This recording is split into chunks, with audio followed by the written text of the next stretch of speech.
बिस्मिल्लाहिर्रहमानिर्रहीम। अस्सलाम वालेकुम स्टूडेंट्स, उम्मीद आप सब खैरियत से होंगे। Financial statement analysis from the book of Charles H Gibson, chapter number 4, income statement, question number 13। Uranium mining company founded in 1980। एक यूरेनियम माइनिंग कंपनी है जो कि 1980 में जो है बनी है, ठीक है। To mine and market uranium, वो उसका मकसद क्या है कि माइनिंग करे और यूरेनियम की मार्केट करे, ठीक है, मार्केट में उसको बेचे।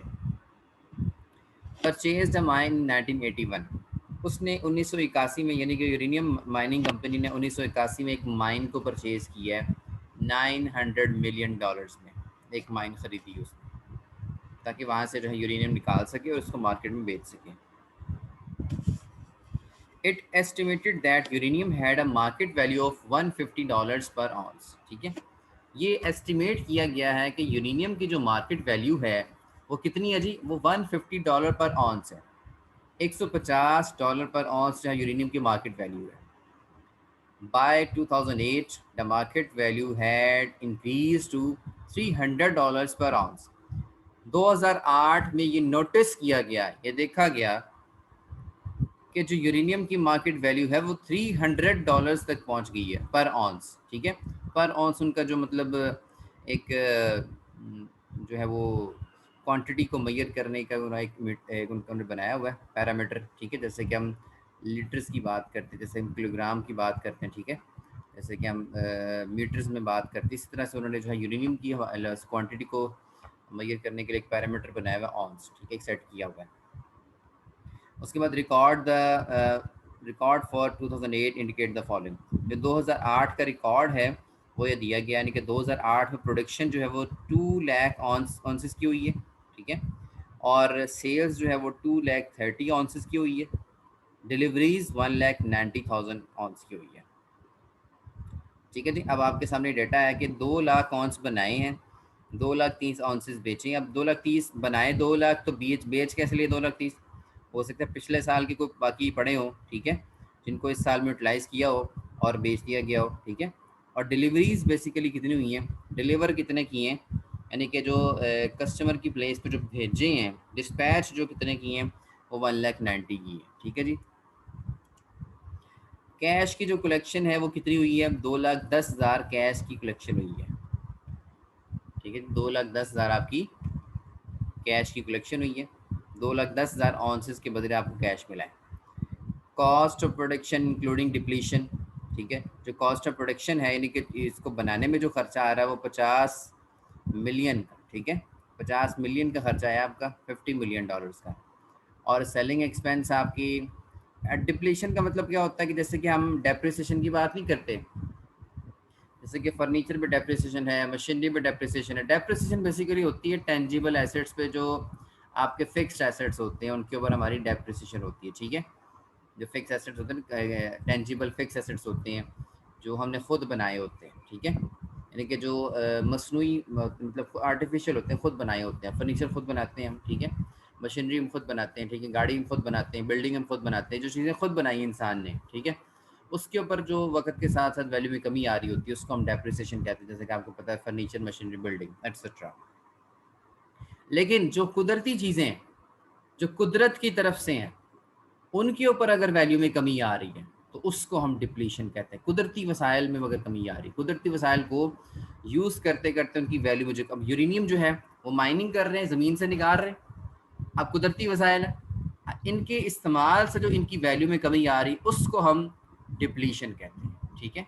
तो ये आपकी कुदरती वसाइल के हवाले से कॉन्सेप्ट है, इनकी वैल्यू में कमी डिप्लीशन कहलाती है। तो बहरहाल उसने कॉस्ट ऑफ प्रोडक्शन डिप्लीशन को मिला के उसको सेटलमेंट करके आपको बता दी 50 मिलियन की। सेलिंग एक्सपेंस आपके $2 लाख के, यानी कि $2 मिलियन के, 20 लाख। और एडमिनिस्ट्रेटिव एक्सपेंसेस आपके $12,50,000 के। टैक्स रेट्स आपके पास 50% है। The production cost per ounce has remain constant over the last few years, यानी कि प्रोडक्शन कॉस्ट जो है पिछले कई सालों से आपके पास सेम ही है। And the company has maintained the same production level, और कंपनी ने जो है हर साल सेम प्रोडक्शन लेवल मेंटेन किया हुआ है। इसका मतलब क्या है कि हर साल कंपनी अभी हमने देखा था ना इसको, 2 लाख बनाए ना इस साल, तो पिछले साल भी 2 लाख ही बनाए कंपनी, उससे पिछले साल भी 2 लाख, यानी कि हर साल कंपनी 2 लाख ही बना रही है। प्रोडक्शन कॉस्ट भी मेंटेन की हुई कंपनी ने। अच्छा, अब हमसे रिक्वायर क्या कर रहा है, compute the income for 2008 using the each of the following basis. आपने इनकम निकाल के बतानी है 4 केसेस, 4 डिफरेंट केसेस में। अब पहला केस आपके पास क्या है, रिसीट ऑफ कैश। जितना कैश आपने रिसीव किया उसके हवाले से आपने बताना है कि हमें प्रॉफिट कितना हुआ। दूसरा पॉइंट आपके पास क्या है, पॉइंट ऑफ सेल का, यानी कि जितनी आपने सेल की उसके हिसाब से प्रॉफिट बताया। अब देखें, कैश का रिसीव करना और सेल करना दो डिफरेंट चीज़ें हैं। सेल आपने की 100 रुपये की चीज़, पैसे आपको मिले 70 रुपये के हिसाब, 70 के, ठीक है। तो अब डिफरेंस आ गया ना आपको, कि आपने बेची तो ज़्यादा चीज़ है लेकिन पैसे अभी सारों के नहीं मिले, ठीक है। तो इस हवाले से हमारे पास डिफरेंट बेसिस हैं, इन बेसिस को यूज़ करते हुए हमने प्रॉफिट निकाल के बताया। तीसरी बेस हमारे पास क्या, एंड ऑफ प्रोडक्शन, ठीक है, यानी कि प्रोडक्शन जितनी की है उस हिसाब से प्रॉफिट निकाल के दिखाएं, ठीक है। अज्यूम कर रहे हैं कि जितनी प्रोडक्शन की उतनी मतलब आपकी सेल है, उस हिसाब से प्रॉफिट निकाल के दिखाएं प्रोडक्शन के हिसाब से। बेस्ड ऑन डिलीवरी, जितनी डिलीवरी की है उस हिसाब से आप जो है प्रॉफिट निकाल के दिखाएं, ठीक है। तो सबसे पहले जो हमारा हमने देखना होगा कि हमने जो है वो जो चीज़ें सेल की हैं, ठीक है, जो सेल कर रहे हैं वो आपकी कितने की, एक ऑन्स कितने का बिक रहा है, तो ये आपको देखना पड़ेगा, ठीक है। और दूसरा हमें ये देखना पड़ेगा कि हमारी एक ऑन्स को बनाने की जो कॉस्ट है, यानी कि जो प्रोडक्शन कॉस्ट है वो कितनी आ रही है। अब आप यहाँ से देख सकते हैं कि by the market the value has increase to $300 per ounce. 2008 में जो इसकी प्राइस हो गई थी वो $300 हो गई थी, $300 पर आउंस हो गई थी 2008 में इसकी प्राइस। ये तो आपके पास सेलिंग प्राइस आ गई। अब दूसरा मसला हमारे पास ये है कि हमने इसकी कॉस्ट फाइंड आउट करनी, फिर वन बाय वन करके हम जो है इसकी बेसिस के मुताबिक इसका हम प्रॉफिट निकालेंगे, ठीक है। तो एक्सेल शीट में चलते हैं, इसको फाइंड आउट करने की कोशिश करते हैं। सेल प्राइस हमें क्वेश्चन में दी गई है, ठीक है, कि बाय 2008 उसने बताया कि हमारी जो वैल्यू है वो $300 इंक्रीज हो गई है, ठीक है। तो यानी कि 2008 में हमारा जो सेलिंग प्राइस का स्टेटस है वो क्या है, $300 पर आउंस, ठीक है। लेकिन कॉस्ट क्या है वो किस तरह से निकालेंगे, तो हमें कॉस्ट के लिए बड़ा सिंपल है, यूनिट्स को देख लेंगे, ठीक है, और जो टोटल हमारी प्रोडक्शन कॉस्ट लगी है उसको हम देख लेंगे, हमें कॉस्ट का अंदाज़ा हो जाएगा, ठीक है जी। अब आप यहाँ पे देखेंगे आपकी प्रोडक्शन की जो कॉस्ट आ रही है वो कितनी है, प्रोडक्शन कॉस्ट को आपको देखना पड़ेगा। ये देखिए जी, आपकी प्रोडक्शन कॉस्ट कितनी आ रही है इंक्लूडिंग इन्फ्लेशन, 50 मिलियन की। 50 मिलियन आपको बनाने में लगा, यानी कि 50 मिलियन आपने चीज़ों को बनाते हुए लगा। अब बनाई कितनी चीज़ें हैं आपने, प्रोडक्शन कितने की है, 2 लाख, यानी कि 2 लाख ऑन्सेस बनाने पे आपको 50 मिलियन का खर्चा लगे, ठीक है। तो अगर हम एक ऑन्स का खर्चा निकालना चाहते तो मेरे नहीं ख्याल मुश्किल है, 50 मिलियन को ऊपर रखें और प्रोडक्शन जो टोटल है, टोटल यूनिट्स को नीचे रखें, तो आपके पास एक ऑन्स पे आने वाला जो खर्चा है वो आपको मिल जाएगा, ठीक है जी। इसी चीज़ को हम यहाँ पे एक्सेल शीट में कर लेते हैं। 50 मिलियन, इसको अगर हम डिवाइड कर दें, 50 मिलियन टोटल बनाने पे लगा है, और बनाई कितनी चीज़ें आपने, 2 लाख, ठीक है। तो अगर हम देखें यहाँ पे हमारे पास सिंपल हमारे पास कितना खर्चा आ जाएगा, इसको अगर हम इसके ऊपर डिवाइड करते हैं तो हमारे पास ऑलमोस्ट ये 250 आ जाएगा, ठीक है जी। तो 5, हाँ ठीक है, और ये 250 पर ऑन्स का हमारे पास खर्चा आ गया, ठीक है। अब हमारे पास सेलिंग प्राइस भी आ गई, हमारे पास कॉस्ट भी आ गई। अब हम बात कर सकते हैं, जो पहला केस हमारे पास था, वन बाय वन सारे केसेस की बात कर लेंगे।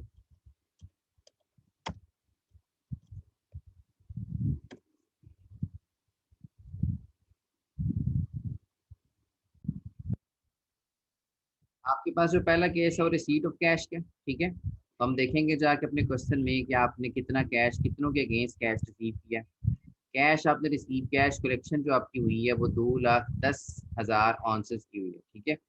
2,10,000 ऑन्सेस की हुई है, तो इसके हिसाब से ये आपकी बेस है, इसके हिसाब से आपने प्रॉफिट निकालना है, ठीक है जी। तो 2,10,000 के हवाले से हम यहाँ पे बात कर लेंगे, जो सेल्स जो हुई है हमारी, अज्यूम करें कि सेल्स जो हमारी हुई है वो कितनी हुई है, वो 2,10,000 ऑन्सेस की हुई है, तो आप यूँ कर सकते हैं 2,10,000 ऑन्सेस, और हमारे पास सेलिंग प्राइस भी है $300। इसको उससे मल्टीप्लाई कर दें, आपके पास $300 आ जाएगा। ठीक है जी। तो ये इसको अगर 300 से मल्टीप्लाई करते हैं हम, हमारे पास कितनी कॉस्ट आ जाएगी?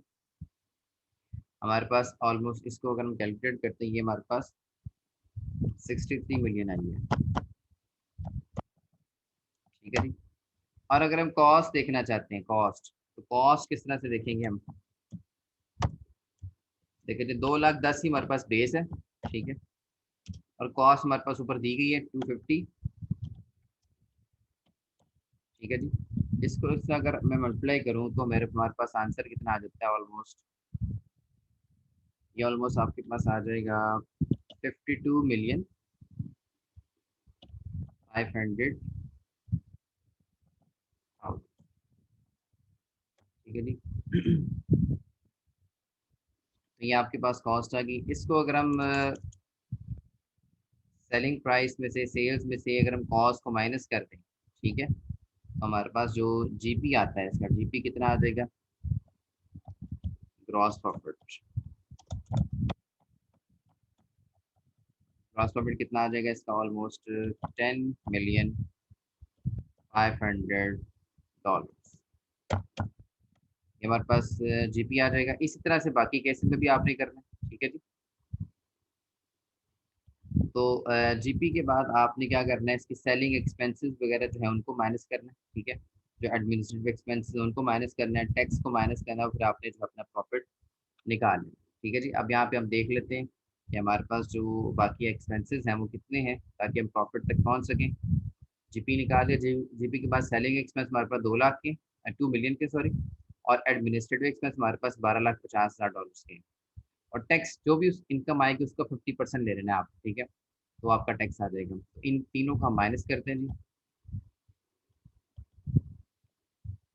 हमारे पास जो सेलिंग एक्सपेंस आया जी, सेलिंग एक्सपेंसेस,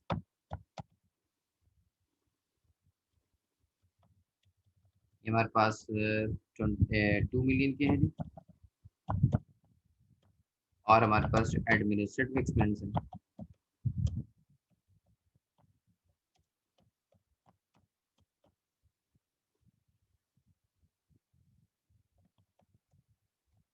ये हमारे पास कितने थे? $12,50,000।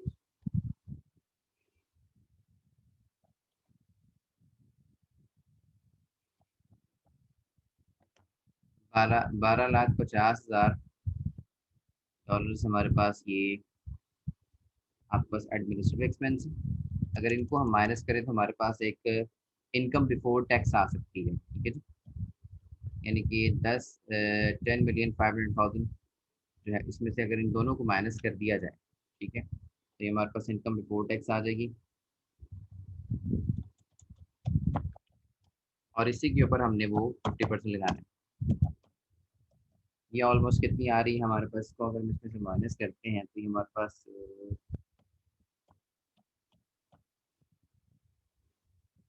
ऑलमोस्ट 72,50,000 की आ रही है। ठीक है। 72,50,000 की हमारे पास ये इनकम बिफोर टैक्स आ रही है। अब इसके ऊपर हमने टैक्स कितना जी? 50% ले लेना है। ठीक है। तो टैक्स कैसे निकाल लेंगे हम? इसी का 50%, 7,250। इसी का अगर हम 50% ले लेंगे, क्योंकि टैक्स 50% था, अगर हम 50% लें तो हमारे पास कितना आंसर निकलता है? इसका हाफ ले लेंगे। 72 का हाफ 36 होता है। 50 का हाफ 25 हो जाएगा। तो ये 36 25 बन जाएगा। 36 और 25 हाफ। ठीक है। 36,25,000 आ जाएगा। ठीक है। अब ये टैक्स इसमें से माइनस करें। टैक्स माइनस करेंगे तो आपके पास जो है वो नेट इनकम आ जाएगी। Net income, right. Net income इसमें से अगर हम देखें 50% माइनस किया तो 50 बाकी बचेगा, तो यही बाकी बच जाएगा आपके पास 36,25,000।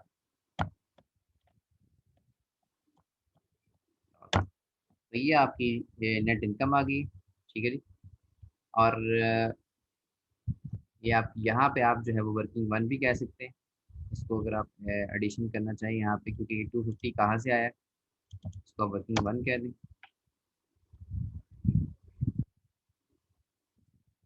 एक रेफरेंस तो कभी हमारे पास बात हो जाए।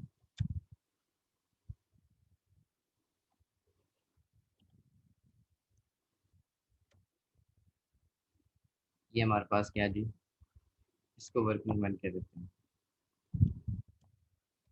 ठीक है जी।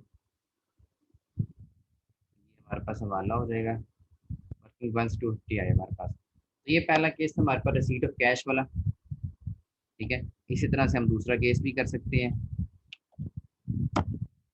दूसरा केस हमारे पास क्या था जी, दूसरा केस हमारे पास उसका पॉइंट ऑफ सेल था, तीसरा एंड ऑफ प्रोडक्शन था और चौथा डिलीवरीज था।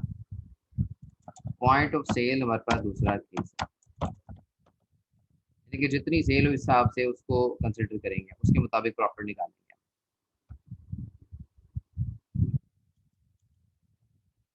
पॉइंट ऑफ सेल में भी सिंपल इस तरह से चीज़ें हम नहीं करनी, ठीक है। सबसे पहले हमारे पास सेल्स आ जाएगी, कॉस्ट आ जाएगी हमारे पास, ठीक है। अब यहाँ पे आप देखें, हमें देखना पड़ेगा कि पॉइंट ऑफ सेल में हमारे पास जो है वो बेस क्या आती है। पॉइंट ऑफ सेल दूसरी बेस है, तो सेल के वाले से हमें देखना है कि कितनी चीज़ें हमने सेल की है।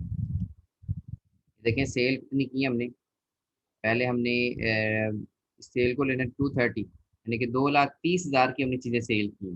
पहली जो बेस बनाई थी हमने वो कैश कलेक्शन के वाले से बनाई थी, जितनों की जितनी चीज़ें कलेक्शन की उस हिसाब से प्रॉफिट निकाले। अब कह रहा है जी पॉइंट ऑफ सेल, यानी कि जितनी चीज़ें सेल की हैं, चाहे उनके पैसे आए हैं चाहे उनके पैसे नहीं आए, ठीक है, जितनी चीज़ें सेल हुई हैं उनके मुताबिक प्रॉफिट निकालना।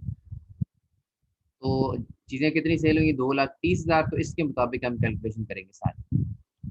पहले हम 2,10,000 के मुताबिक की थी, अब हम 2,30,000 के मुताबिक सारी की सारी कैलकुलेशन करेंगे। 2,30,000, इसको हम मल्टीप्लाई कर देंगे हम अपने 3,00,000 के साथ, ठीक है ना। इसको अगर हम इसके साथ मल्टीप्लाई करते हैं तो ये हमारे पास ऑलमोस्ट आंसर कितना आया था, यानी कि 2,30,000 ऑनसेस, और इसको हमने 3,00,000 के साथ मल्टीप्लाई करेंगे। ये हमारे पास आंसर ऑलमोस्ट कैलकुलेट करने के बाद आ जाता है 69 मिलियन, राइट। और इसी तरह इसकी कॉस्ट हमने फाइंड आउट करनी है, 2,30,000 के हवाले से ही कॉस्ट फाइंड आउट करेंगे, जितनी चीज़ें सेल हुई उसके हिसाब से उनकी कॉस्ट होगी। इसको फिर हम मल्टीप्लाई कर देंगे हम 250 से, जो कि हमारी वर्किंग वन थी, ठीक है। इसको अगर हम 250 से मल्टीप्लाई करते हैं तो कैलकुलेट करने के बाद ये हमारे पास जो कॉस्ट बन रही है वो 57,500,000। इसको इसमें से अगर हम माइनस कर दें, ठीक है, तो ये हमारे पास जो जीपी बन जाता है, ग्रॉस प्रॉफिट जो बनता है हमारे पास वो कितना बनता है जी, माइनस के मतलब ये ऑलमोस्ट बन जाता है 11,500,000, ये जीबी बन जाएगा। इसी तरह से हमने अपने जो सेलिंग है एडमिनिस्ट्रेटिव है, ठीक है, उसको हमने यहाँ पे कॉपी कर लेते हैं। यहाँ पे सेलिंग एक्सपेंस हमारे पास वही है, सेलिंग और एडमिन वही है, लेकिन उसको माइनस करके क्या आएगा, ठीक है, वो हमें कैलकुलेट करना पड़ेगा। इस वैल्यू में से अब हमने ये दोनों माइनस करने, ठीक है, तो ये दोनों माइनस करने के बाद ऑलमोस्ट कैलकुलेट करने के बाद हमारे पास कितना आ जाता है, ये 8 समथिंग बन जाएगा, 8 to 50,000 डॉलर।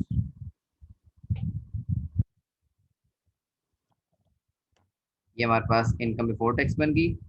अब जो टैक्स की कैलकुलेशन है वो किस तरह से, आपको पता है 50% टैक्स है, तो 8,250,000 में 50,000 हमारे पास है, $250,000, इसका हमने 50% ले लेना। तो ये हमारे पास 50% लेने के बाद देखिए जी कितना बनता है, 50% इसका ले लें तो ये इसका हाफ बन जाएगा, 4 समथिंग बन जाएगा, 4,125। और इसी तरह से ये जो आंसर आएगा वो भी इसका हाफ ही आएगा, ठीक है, नेट इनकम। हाफ आएगा, ठीक है। यही आ जाएगा 4125। ये हमारे दूसरी बेस होगी पॉइंट ऑफ सेल। इस तरह से तीसरी बेस हमारे पास क्या है जी? तीसरी बेस हमारे पास थी जी एंड ऑफ प्रोडक्शन,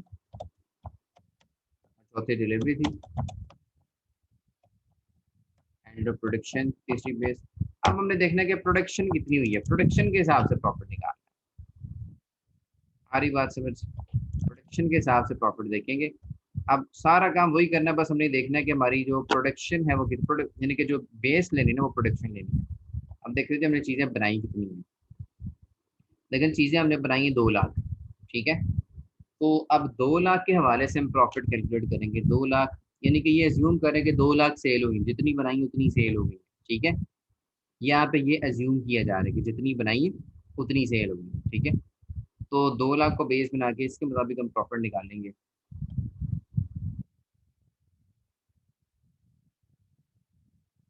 सारा कुछ वही होगा, ठीक है, लेकिन बेस चेंज हुई है। तो सेल्स अब हम कितनी कंसिडर कर रहे हैं? 2 लाख की, लेकिन जितनी बनाई है उतनी ही सेल हुई है।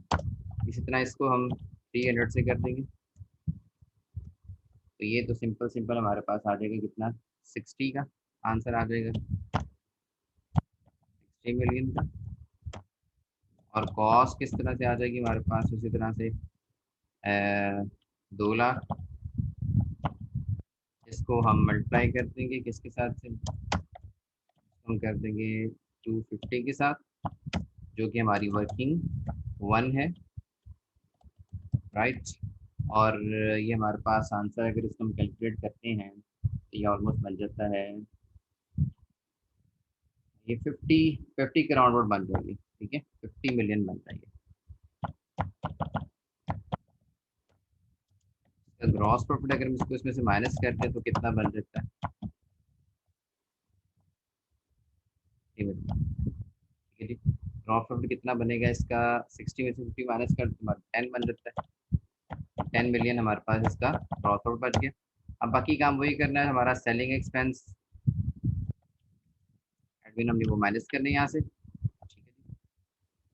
इन दोनों को यहाँ से माइनस कर देंगे।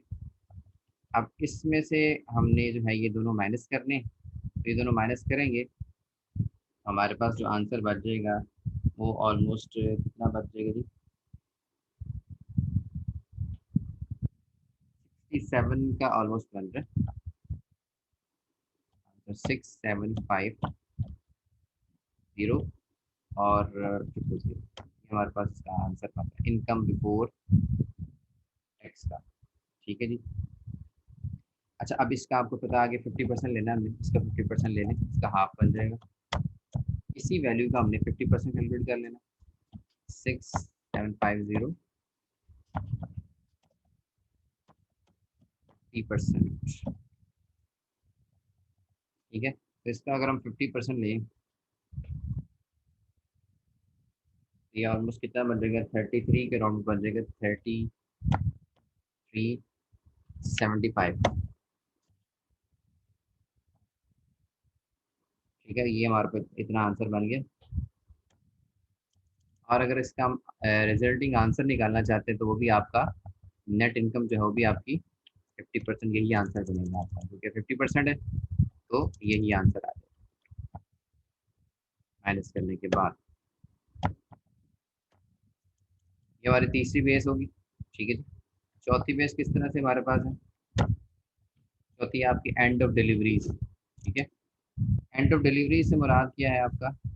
कि जितनी चीज़ें आपने डिलीवर की हैं, ठीक है, उसको अगर आप बेस कंसिडर करें, ठीक है, तो उसके मुताबिक आपने जो है वो प्रॉफिट निकाल के दिखाना है, ठीक है। तो यहाँ पे हमारे पास जो बेस है वो बेस्ड ऑन डिलीवरी है, ठीक है। बेस्ड ऑन डिलीवरी के मुताबिक हम निकाल के दिखाएंगे। बेस्ड ऑन डिलीवरी कितनी हमारे पास यहाँ पे देख लेते हैं, 1,90,000 ऑनसेस, ठीक है। 1,90,000 ऑनसेस हमारी डिलीवरीज है, इसकी हमारी बेस है, इसके मुताबिक हमने प्रॉफिट निकालने के। हम यूं अज्यूम कर रहे हैं कि जितनी डिलीवरीज है यही हमारी सेल है और इसके मुताबिक हमने प्रॉफिट निकाला, ठीक है जी। तो 1,90,000 को रखेंगे यहाँ पे, लिखेंगे बेस ऑन डिलीवरी ठीक है जी। डिलीवरी की बेस पे हम जो है प्रॉपर्टीज क्या कैलकुलेट करेंगे, हमारे पास 1,90,000 आ जाएगा, दैट इज 300 हमारे पास सेलिंग प्राइस। ठीक है, 1,90,000 को बेस बना के हम उसको सेल कंसिडर कर रहे हैं हम। तो इसको अगर हम कैलकुलेट करेंगे तो हमारे पास ये ऑलमोस्ट कितना आंसर बन जाएगा इसका, 57 मिलियन बन रहा है ऑलमोस्ट। ठीक है जी। उसी तरह कॉस्ट हम देखेंगे कितनी आ रही, कॉस्ट कितनी है आपके पास जी, 1,90,000 को बेस बनाना आपने, और 250 है आपकी वर्किंग वन से आ रही है। तो ये हमारे पास कितना बन जाता है क्रिप्टो, उसको अगर हम कैलकुलेट कर रहे हैं तो ये बन रहा है ऑलमोस्ट 47,500 डॉलर्स। ठीक है जी, ये हमारे पास इस तरह से आंसर बन रहा है। अगर इसको यहाँ से माइनस कर दें तो हमारे पास जीपी अगर निकालना चाहिए, हम जीपी निकालना चाहे तो जीपी ऑलमोस्ट कितना बन जाएगा, इसको कैलकुलेट कर लेते हैं। ग्रॉस प्रॉफिट ऑलमोस्ट हमारे पास बन रहा है 9,500,000। बाकी उसके बाद वैसे ही है, सेलिंग एक्सपेंस आपके पास है, इनको यहाँ से माइनस कर देना आप। ठीक है, ये एज इट इज रहेंगे आपके पास। ठीक है, तो ये हमारे पास अगर हम इसमें से ये दोनों निकाल दें, ठीक है, हमारे पास जो इनकम बिफोर टैक्स बनती है वो ऑलमोस्ट कितनी बन रही है, कैलकुलेट कर लेते हैं इसको। ये बन रही है जी आपके पास 6,250। ठीक है जी, उसके बाद टैक्स आपको पता है कैसे करना, इसी इनकम का 50% ले लें। ठीक है, जो आपको क्वेश्चन में बताया हुआ है। ठीक है, 6,250,000,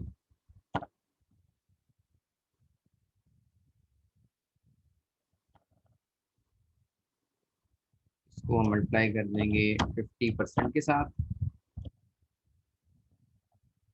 ये इसका हाफ या ऑलमोस्ट बन जाएगा। ये बन रहा है 1,03,000,000 ऑलमोस्ट बन रहा है। अगर इसका हम जो नेट इनकम देखें वो कितनी बन रही है, तो भी इसकी मतलब जो हाफ वैल्यू हमने माइनस की तो बकिया आंसर भी हाफ का ही आएगा। ठीक है जी, 125। तो ये था जी आपके अपने चारों बेसिस को सामने रखते हुए हमने आंसर निकाल के दिखा दें, चार किस्म की हमने नेट इनकम निकाल दी। तो ये क्वेश्चन की हमारी जो पहली रिक्वायरमेंट है, ठीक है, वो ऑलमोस्ट हमने उसको पूरा कर लिया। ठीक है, तो ये कहा था कि चार बेसिस लें, रिसीट ऑफ कैश को आप उसके मुताबिक प्रॉफिट निकालें, हमने उसके मुताबिक निकाल दिया। पॉइंट ऑफ सेल को मद्देनजर रखते प्रॉफिट निकाले, उसके मुताबिक कर दिया हमने। और उसने कहा था जी हमें एंड ऑफ प्रोडक्शन, उसके मुताबिक हमने कर दिया। और फिर उसने कहा था बेस ऑफ डिलीवरी, उसके मुताबिक हमने कर दिया। अब हमारे पास बात करते हैं जी comment on when each of the method should be use. कहते हैं कौन सा मेथड कब कब यूज करना है, ये भी आपने बताना है। ठीक है, which method should be use by uranium mining company. ठीक है, अब यूरेनियम कौन सा मेथड कब कब यूज होगा, पहला सवाल। दूसरा सवाल क्या है, अब यूरेनियम माइनिंग कंपनी कौन सा मेथड यूज करेगी। ठीक है, जो इसके हालात चल रहे हैं उसमें वो कौन सा मेथड यूज करेगी। तो वन बाय वन जो है हम इसके ऊपर बात कर लेते हैं। सबसे पहली बात है हमारी रिसीट ऑफ कैश की। अब रिसीट ऑफ कैश का जो आपको आपने बस इस कॉन्सेप्ट को समझने की कोशिश करनी है। ये जो मेथड है, ठीक है, ये उस वक्त यूज होगा जब आपको पता हो कलेक्शन जो है वो आपको हो जानी है।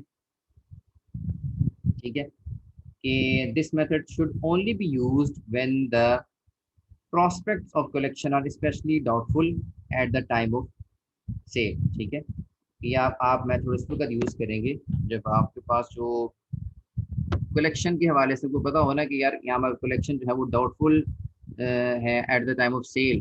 ठीक है, तो उस वक्त आप इसको यूज करें। आपको लग रहा है कि यार हम सेल करेंगे तो हमें मतलब जो है वो कलेक्शन नहीं मिलेगी, ठीक है। तो ये मेथड उस वक्त आप यूज़ करें जब आपको डाउटफुल हो गया और हमने सेल करते नहीं और हमें पैसे नहीं आने, ठीक है, तो उस वक्त आप इस मेथड को यूज़ करेंगे, रिसीट ऑफ कैश। मतलब कि अगर आपने सेल कर दी है, ठीक है, तो उसके कहने का मकसद ये है कि उसको आप सेल कंसिडर ना करें, ठीक है, क्योंकि आपको लग रहा अगर अगर आपको लग रहा है कि हमें पैसे नहीं मिल रहे, फॉर एग्जाम्पल आप किसी बंदे को सेल करते हैं और उसका व्यवहार इतना अच्छा नहीं है, ठीक है, वो आपको पैसे नहीं देता बाद में, ठीक है, तो फिर आप उसको सेल को सेल कंसिडर ना करें। सिर्फ उसी वक्त ये मेथड यूज़ होगा जब आपको अपने पेमेंट्स के बारे में खदशा होगा कि हमें नहीं मिलेगी, ठीक है, उस वक्त आप रिसीट ऑफ कैश का मेथड इस्तेमाल करें जब आपको पेमेंट्स के मिलने में डाउटफुल मतलब खदशा हो कि पेमेंट्स नहीं मिलेंगी आपको, चलो सिर्फ उस वक्त हम रिसीट ऑफ कैश को यूज़ कर सकते हैं। और पॉइंट ऑफ सेल जो है उसको अपना कब यूज़ करना है, पॉइंट ऑफ सेल यानी कि जब आप क्रेडिट सेल जो आपकी होती है ना, जिसमें हम कैश को मद्देनजर नहीं रखते, इसमें हम ये कर सकते हैं कि एट दिस पॉइंट, जिस इस पॉइंट पर हम क्या करेंगे कि हमें जब ये खदशा ना हो कि आपको पैसे मिलेंगे या नहीं मिलेंगे, ठीक है, तो आप इस पॉइंट ऑफ सेल को मद्देनजर रख सकते हैं, मतलब ठीक है, आपको लगता है कि आप जिसको सेल कर रहे हैं, ठीक है, अपने वर्ड्स में आप इसको लिख सकते हैं, आप आपको लगता है कि आप जिसको सेल कर रहे हैं उससे हमें मतलब ऐसा खदशा नहीं कि वो पैसे नहीं देगा, ठीक है, उसकी क्रेडिट वर्दीनेस इतनी बुरी नहीं है, तो आप जी ठीक है, आप अपनी पॉइंट ऑफ सेल जितनी आपने सेल की है, ठीक है, आप उसको मद्देनजर रख के अपनी सेल को कंसिडर कर लें, ठीक है, लेकिन ये बात लाजमी होनी चाहिए कि आप जिसको सेल कर रहे हैं ऐसा ना हो कि बाद में आपको पेमेंट ना करे, ठीक है, आपको खदशा ये खदशा नहीं होना चाहिए आपको कि बाद में पेमेंट करेगा या नहीं करेगा, ठीक है, अगर आपको पता है कि आप जो है वो जिसको सेल कर रहे हैं वो अच्छा बंदा है, कस्टमर अच्छा है और आपको पेमेंट कर देगा बाद में, ठीक है, तो फिर आप पॉइंट ऑफ सेल को मद्देनजर रखते हुए इसको बेस बना सकते हैं, ठीक है, क्योंकि जितनी सेल की है उसको अपनी बुक्स में लिखें और उसको आप बेस बना सकते हैं, ठीक है जी।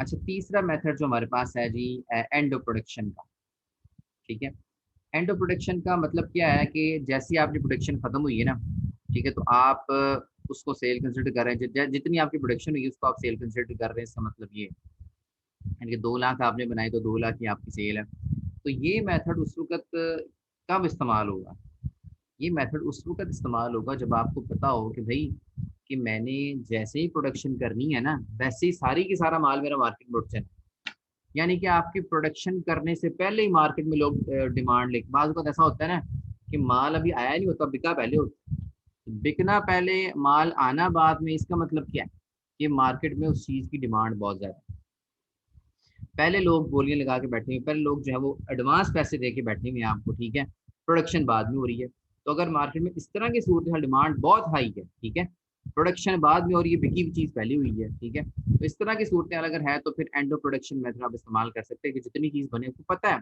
डेफिनेट आपको श्योर है कि जितनी चीज़ मैंने बनाई है वो सारी की सारी मेरी निकल जानी है, ठीक है, फौरन से निकल जानी है, पहले ही बिकी हुई है, तो उस सूरत हाल में हम जो है वो इस मेथड को इस्तेमाल कर सकते हैं, ठीक है जी। लेकिन आपको श्योर रहना चाहिए कि आपकी मार्केट में डिमांड इतनी है कि फ़ौरन से वो आपकी चीज़ निकल जाएगी, ठीक है जी।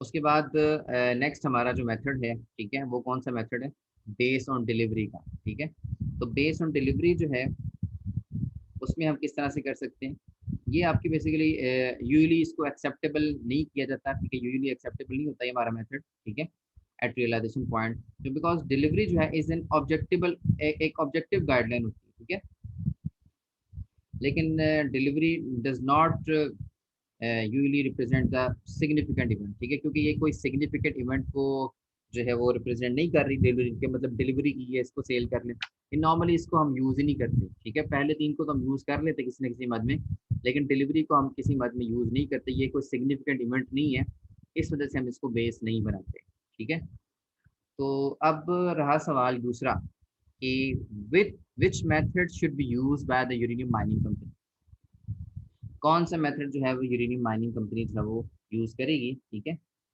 तो क्वेश्चन जो है वो need to be resolve is, हमने इसको रिजॉल्व करने की कौन सा मेथड जो है वो यूरेनियम माइनिंग कंपनी के लिए एक्सेप्टेबल होगा, ठीक है, अब आप देख सकते हैं कि शुरू में जो प्राइस थी वो $150 थी, ठीक है, और बाद में जो है वो प्राइस इंक्रीज हो गई, $300 पर आउंस होगी, ठीक है, तो price does not appear to be fix, price हमारी फिक्स नहीं है, ठीक है, प्राइस जो हमारी इसमें फिक्स नहीं है। तो अब आप इसमें देख लें कौन सा मेथड जो है यूरेनियम कंपनी के लिए सूटेबल